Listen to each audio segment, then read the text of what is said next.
Action figure reboots. Sponsored by Pearson Art.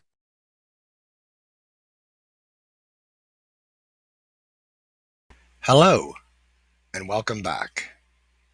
Today we're looking at a Kenner Chewbacca, released in 1978, and part of the original 12 that were released that year. As far as figures go, I always thought this one was the best one out of the original lineup. Even though he's a tall character, the proportions are right there. It doesn't look awkward or anything. The detailing on the fur is crazy good. No, this is a solid figure. But if there was one thing I had to complain about, it would be the weapon that Kenner gave him. If you look at it, design wise, it's pretty much on the money. But there was one little detail they kind of forgot. It's a bowcaster, but they left out the bow. The 12-inch figure got a pretty good one though. Someone on eBay was selling 3D prints of these. I looked to see if anybody made 3D prints of the smaller version with this piece in front, but I didn't find any. But then I came across the Hasbro figures, and I thought, why not just try that out? I wasn't sure how the scales would line up with the original because it's hard to tell in a picture, but I thought it was worth at least checking out. I was able to pick one of these up by itself. I didn't like the strap, but I knew I can cut that off. I was just worried about the size. It ended up working, so this is the bowcaster I'm going to go with. I'm going to be using this Chewbacca. At first, I didn't think I wanted to do anything to it. I was just going to leave it as is. But then the more I thought about it, the more I wanted to try something out. To really make the details pop, I wanted to give it a black wash. Normally, when you would do something like that, you would use this. But unfortunately, I didn't have any of that. But I was able to get this. With the liquid shoe polish, you can really achieve a good black wash. It's a little trick I learned from fellow YouTuber Cosplay Chris. But because the arms and legs are made out of a different material than the chest, the shoe polish wouldn't work on both parts. So for the arms and legs, I'm going to use the shoe polish, and for the chest, I'm going to do a dry brush. For the ammo packs, I was going to go over those with the chrome pen, but the paint on it was really good, so that I'm going to leave as is. All right, we got all the parts. Let's put it together and see what we got. Okay, this looks good. I really like that bowcaster. I think it looks really good and it fits really nice too.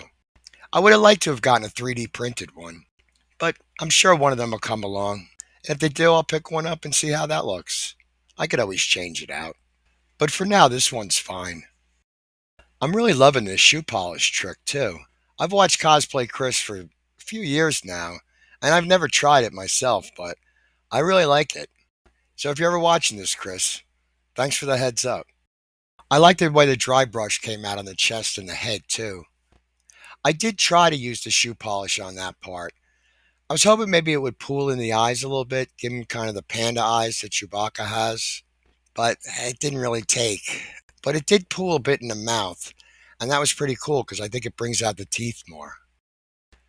So I guess that takes care of Chewbacca.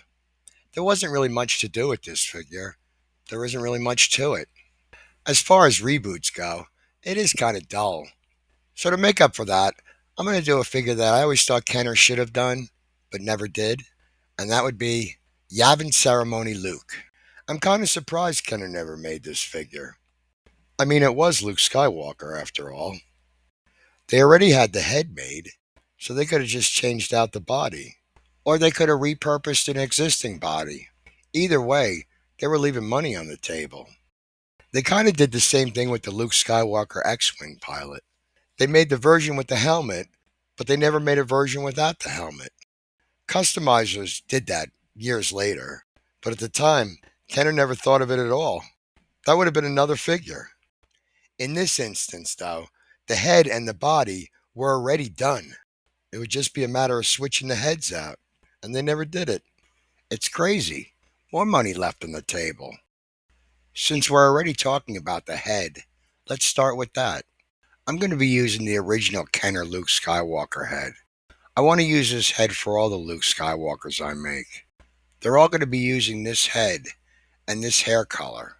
I want those two things to be consistent. So we have the head. Now we need a body. Over the years, whenever I would see a custom of this figure, I usually saw it with this body. This is the Bespin Han Solo. I like this figure, but I'm going to go with something different. I am going to use the arms though. For the body itself, I'm going to go with this original Han Solo figure. I actually prefer this because it's a bit smaller. I don't think it's a great Han Solo body, but for Luke Skywalker, I think it'll work just fine. Gentle Giant did a 12-inch version of this Luke Skywalker, and even though they resculpted the vest and the belt buckle, you could tell by the legs that this was a Han Solo body. Now, obviously, this jacket is much more screen accurate than the Han Solo vest, but they don't make this version of the character in the scale that I need. One other thing I'm not going to be including in this, and that's the medal. Kenner included one in their 1990s version. I thought about getting one of them, but I couldn't find any that were just being sold on their own. And even though I've seen them used before, I don't know if there was any modifications you would have to make. So for now, I'm just going to hold off on that. So once again, we have all the parts. Let's put it together and see what we got. Okay, this is all right. I like the way this came out. I do think this Han Solo body is a better choice than the Bespin Han. As I said before, it's smaller, and I think it works better with the Luke Skywalker head.